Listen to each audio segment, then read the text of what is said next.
Hello दोस्तों, आप सभी का एस एजुकेशन अड्डा में स्वागत है। तो हम लोग बायोलॉजी का प्रैक्टिस कर रहे थे, जिसमें आज की हमारी टॉपिक रहेगी प्रदूषण, जिसे इंग्लिश में पॉल्यूशन कहा जाता है। यह टॉपिक एग्जाम की दृष्टि से काफ़ी महत्वपूर्ण है। तो आइए इसके प्रश्नों को देखते हैं। क्वेश्चन नंबर 1 है, वायु प्रदूषकों का विश्वसनीय संकेतक है। क्वेश्चन नंबर 1 कह रहा है कि वायु प्रदूषकों का विश्वसनीय संकेतक है। ऑप्शन नंबर ए है फर्न तथा साइकस। ऑप्शन नंबर बी है हरे शैवाल तथा लिवरवर्ट। ऑप्शन नंबर सी है लाइकेन्स तथा मॉस। ऑप्शन नंबर डी है नीम तथा समुद्र शोक। तो वायु प्रदूषकों का जो विश्वसनीय संकेतक होता है लाइकेन्स तथा मॉस होते हैं। तो इसका ऑप्शन नंबर सी सही हो जाएगा। क्वेश्चन नंबर 2 है, मोटर कार से उत्पन्न प्रदूषक जो मानसिक रोग पैदा करता है होता है। ऑप्शन नंबर ए है NO2 यानी nitrogen dioxide. Option number B है sulphur dioxide. Option number C है लेड। ऑप्शन नंबर डी है मरकरी। तो इसका सही आंसर हो जाएगा option number C, lead. Question number 3 कह रहा है, कार्बन मोनोऑक्साइड एक प्रदूषक है क्योंकि यह ऑक्सीजन से संयोग करता है। ऑप्शन नंबर बी है यह ग्लाइकोलिसिस का संदमन करता है। ऑप्शन नंबर सी है तंत्रिकाओं को निष्क्रिय करती है। ऑप्शन नंबर डी है हीमोग्लोबिन से संयोग करती है। तो क्वेश्चन नंबर 3 का सही आंसर हो जाएगा ऑप्शन नंबर डी, हीमोग्लोबिन से संयोग करती है। क्योंकि जो कार्बन मोनोऑक्साइड होती है यह हीमोग्लोबिन से शीघ्र संयोग कर लेती है, जिसका कारण है कि यह ऑक्सीजन की तुलना में जो है ब्लड में पाई जाने वाली हीमोग्लोबिन से शीघ्र घुल जाती है, मिल जाती है। और इसी कारण यह कहा जाता है कि बंद कमरे में अंगीठी चलाकर नहीं सोना चाहिए। क्वेश्चन नंबर 4 है, मुख्य वायु प्रदूषक होता है। ऑप्शन नंबर ए है carbon monoxide. Option number B है carbon dioxide. Option number C है नाइट्रोजन। ऑप्शन नंबर डी है गंधक यानी सल्फर। तो इसका सही आंसर हो जाएगा option number A, carbon monoxide. यह मुख्य वायु प्रदूषक होता है। क्वेश्चन नंबर 5 है, मुंबई और कोलकाता जैसे शहरों में प्रमुख वायु प्रदूषक हैं। ऑप्शन नंबर ए है कार्बन मोनोऑक्साइड एवं sulphur dioxide. Option number B है हाइड्रोकार्बन्स। ऑप्शन नंबर सी है शैवाली बीजाणु। ऑप्शन नंबर डी है ओजोन। तो इसका सही आंसर हो जाएगा option number A, carbon monoxide एवं सल्फर डाइऑक्साइड। क्वेश्चन नंबर 6 है, निम्नलिखित में से कौन सा वायुमंडलीय प्रदूषक नहीं होता है। ऑप्शन नंबर ए है हाइड्रोकार्बन्स। ऑप्शन नंबर बी है carbon monoxide. Option number C है carbon dioxide. Option number D है सल्फर डाइऑक्साइड। तो इसका सही आंसर हो जाएगा option number C, carbon dioxide. Question number 7 है, हरित गृह गैसें ग्रीन हाउस गैसेस कहलाने वाली गैसें हैं। ऑप्शन नंबर ए है carbon dioxide, oxygen, nitrogen dioxide, ammonia NH3। Option number B कह रहा है chlorofluorocarbon, carbon dioxide, ammonia, nitrogen. Option number C है methane, nitrogen, carbon dioxide, ammonia. Option number D है CFC यानी क्लोरोफ्लोरोकार्बन, कार्बन डाइऑक्साइड, मीथेन और nitrogen dioxide. तो इसका सही आंसर हो जाएगा option number D, chlorofluorocarbon, carbon dioxide, methane और नाइट्रोजन डाइऑक्साइड। ये हरित गृह गैसें कहलाने वाली गैसें हैं। तो ऑप्शन नंबर डी सही हो जाएगा। क्वेश्चन नंबर 8 है, कौन सी गैस पृथ्वी पर हरित गृह प्रभाव में सर्वाधिक योगदान करती है। Option number A freon. Option number B है मीथेन। ऑप्शन नंबर सी है carbon dioxide. Option number D है क्लोरोफ्लोरोकार्बन। तो इसका सही आंसर हो जाएगा option number C carbon dioxide हरितगृह गैस यानी ग्रीन हाउस इफेक्ट में सर्वाधिक योगदान करती है। क्वेश्चन नंबर 9 है मेट्रोपॉलिटन नगरों में प्रदूषण का प्रमुख स्रोत है। ऑप्शन नंबर ए है रेडियोधर्मी पादप, ऑप्शन नंबर बी स्वतः चालित वाहन, ऑप्शन नंबर सी है उद्योग, ऑप्शन नंबर डी है कीटनाशक। तो इसका सही आंसर हो जाएगा ऑप्शन नंबर बी स्वतः चालित वाहन मेट्रोपॉलिटन नगरों में प्रदूषण का प्रमुख स्रोत है। क्वेश्चन नंबर 10 है निम्नलिखित में से कौन सी गैस हीमोग्लोबिन से संयोग कर रक्त में एक विषैला पदार्थ बनाती है। ऑप्शन नंबर ए है carbon dioxide, option number B है मीथेन, ऑप्शन नंबर सी है carbon monoxide, option number D है ऑक्सीजन। तो इसका सही आंसर हो जाएगा option number C carbon monoxide.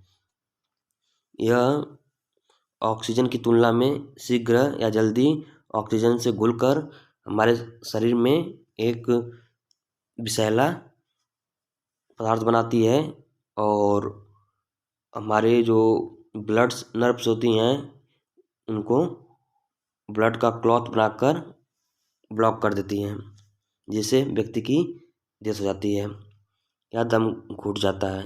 इसे दम घोटू गैस या गला घोटू गैस भी कहा जाता है। क्वेश्चन नंबर 11 है निम्नलिखित में से कौन सा जैव न्यूनीकरणीय है। ऑप्शन नंबर ए है प्लास्टिक, ऑप्शन नंबर बी है पॉलीथीन, ऑप्शन नंबर सी है पारा, ऑप्शन नंबर डी है रबर। तो इसका सही आंसर हो जाएगा ऑप्शन नंबर डी रबर। 11 का ऑप्शन नंबर डी सही हो जाएगा। क्वेश्चन नंबर 12 है निम्न प्रदूषकों में कौन जैव विघटित है। ऑप्शन नंबर ए है पारा, ऑप्शन नंबर बी है वाहित मल, ऑप्शन नंबर सी है प्लास्टिक, ऑप्शन नंबर डी है एस्बेस्टस। तो इसका सही आंसर हो जाएगा ऑप्शन नंबर बी वाहित मल। यह जैव विघटित होती है। क्वेश्चन नंबर 13 है निम्नलिखित में से किस वायु प्रदूषक के कारण मनुष्य में तंत्रिका तंत्र संबंधित रोग पैदा होता है। ऑप्शन नंबर ए है सीसा, ऑप्शन नंबर बी है कैडमियम, ऑप्शन नंबर सी है पारा, ऑप्शन नंबर डी है सिलिका। तो इसका सही आंसर हो जाएगा ऑप्शन नंबर ए सीसा। सीसा के कारण मनुष्य में तंत्रिका तंत्र संबंधित रोग पैदा हो जाता है। क्वेश्चन नंबर 14 है निम्नलिखित में से कौन सा वायु प्रदूषक मनुष्य में रक्त दाब यानी ब्लड प्रेशर को बढ़ा देता है तथा हृदय संबंधी रोग पैदा करता है। ऑप्शन नंबर ए है पारा, ऑप्शन नंबर बी है सीसा, ऑप्शन नंबर सी है कैडमियम, ऑप्शन नंबर डी है तांबा। तो इसका सही आंसर हो जाएगा option number C cadmium. Question number 15 है लोहे की खानों में काम करने वाले मजदूरों में लौह सक्रिय महत्ता रोग होने का कारण है।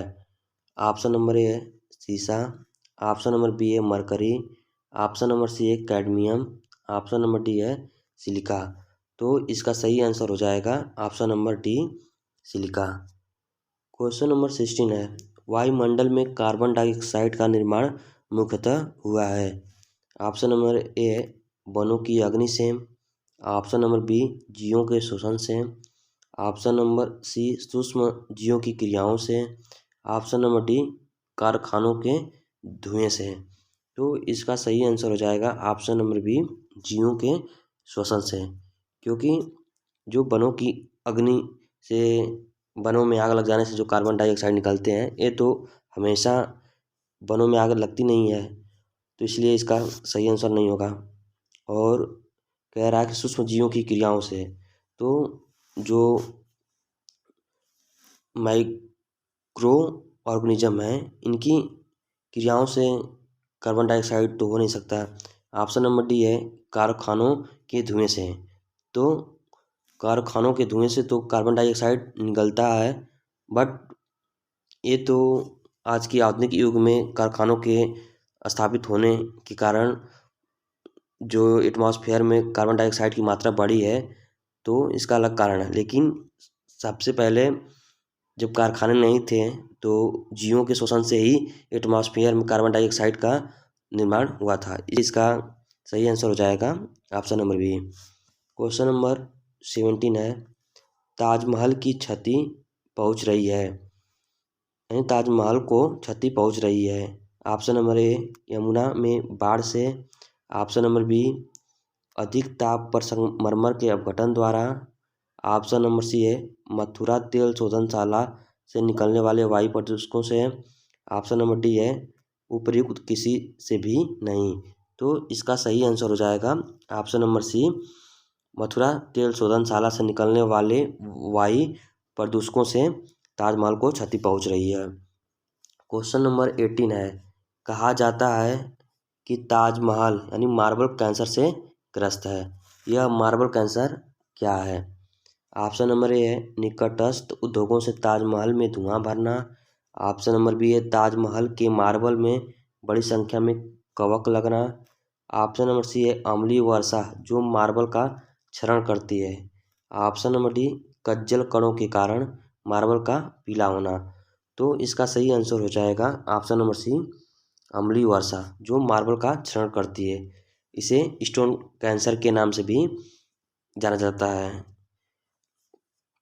क्वेश्चन नंबर 19 है, पृथ्वी के वायुमंडल में उपस्थित ओजोन स्तर O3।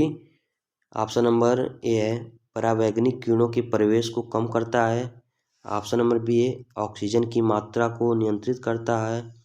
ऑप्शन नंबर सी है, कार्बन मोनोऑक्साइड को कार्बन डाइऑक्साइड में परिवर्तित करता है। ऑप्शन नंबर डी है, वायु प्रदूषण के लिए उत्तरदायी है। तो इसका सही आंसर हो जाएगा ऑप्शन नंबर ए, परावैंगनिक किरणों के प्रवेश को कम करता है। यानी जो हमारे एटमॉस्फेयर में या वायुमंडल में जो ओजोन लेयर पाई जाती है, ये सूर्य से आने वाली अल्ट्रावायलेट किरणें यानी परावैंगनिक किरणें को रोकती है, जिससे कम अल्ट्रावायलेट किरणें ही या कम प्रभावी रूप से ही धरातल पर पहुंच पाती हैं, जिससे जीवों को कोई हानि या त्वचा संबंधी रोग नहीं हो पाते हैं।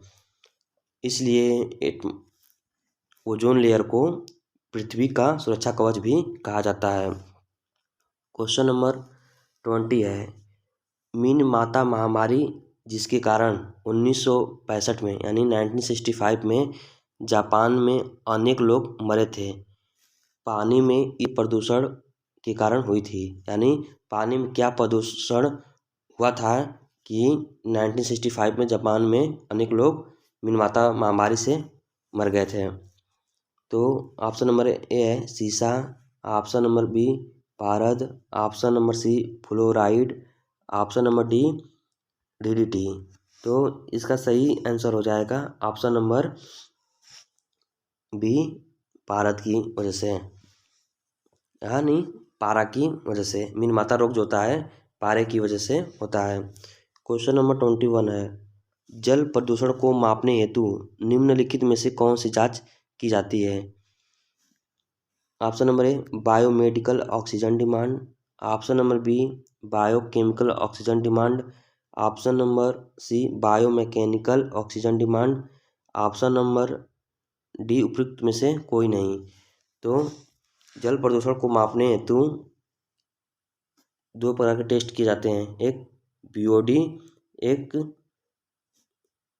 COD। तो जो BOD होता है बायोकेमिकल ऑक्सीजन डिमांड होता है। तो इसका सही आंसर हो जाएगा option number B, biochemical oxygen demand.